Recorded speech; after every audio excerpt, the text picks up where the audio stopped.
Welcome back to Good Morning Quad Cities at 11. We're here with our plant and garden expert, Craig Hignite, joining us in studio, taking your plant and garden questions through the News 8 Facebook page. We got a Facebook Live on there.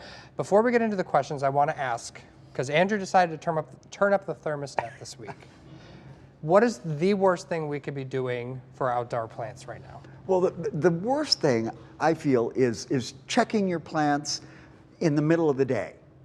Have to remember, once we get above 85 degrees, plants cannot move water fast enough through their system to look really perky and fresh. So if you check in the middle of the day, really don't go by the look of the plant. Go by the look of the soil, the feel of the soil, maybe even get a moisture meter to track how dry plants are. Plants can look miserably dry in the middle of the day, and as soon as the sun starts to go down, they pop right back up because there was enough moisture there. They just couldn't move enough of it. Okay. All right. And we have our first question here from a viewer it's Chad, and he says, why are my leaves on my plants in pots turning yellow? Is it overwatering? It could be, and it also could be that you're not fertilizing frequently enough. We should be fertilizing every 10 days. Remember, with all the watering we're having to do, we're leaching the minerals out of the pot, and it could just be, that good old standby heat stress. As long as the top of the plant is really performing well, it's not uncommon to lose a few of those older spring leaves as the summer progresses. Okay. Tina, do I need to cut tops off of carrots to help the carrot grow better? No, you want every leaf possible on that plant to fill that root out. Let's hope you're in a nice sandy soil so you get that nice long carrot, but no, leave the tops just as they are. And we have, do I need to replace my hibiscus plants from time to time? Replace hibiscus plants? No, you can keep those things going for years.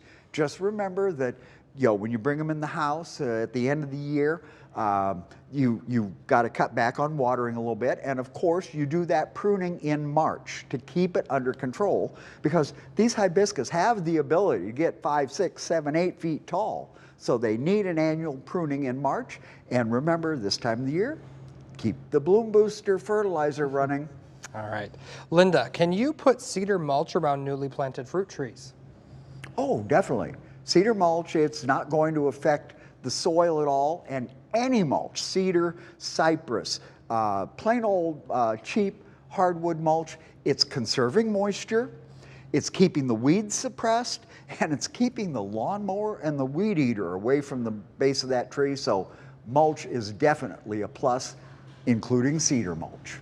Alrighty, and Sandy asked, when can we trim branches off of our hybrid popular trees, also redbud trees?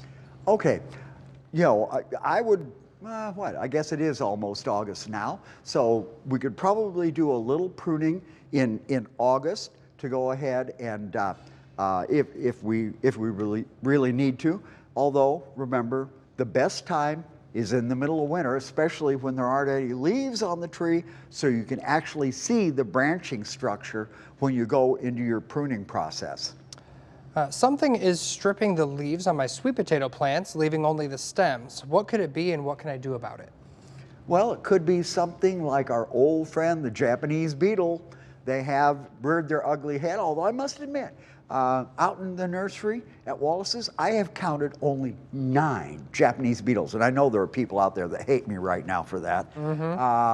Yeah. But some people have had a really bad infestation. Get out the 7 spray to go ahead and keep the beetles at bay. You only have to spray about once every 5 days.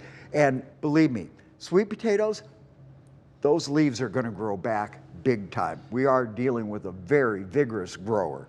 When you spray that 7, is that still considered then organic growing, or does that take that away? No, it is not organic. Okay. 7 is not organic, but it is the most benign of the chemical fertilizers that we use in the garden. And it is rated even for edible plants. All right, perfect. Alrighty. Well, we're going to get more questions answered right after this short break. If you want a question answered, go to the WQAD Facebook page and get your questions in the comment section of that Facebook Live. We'll be right back.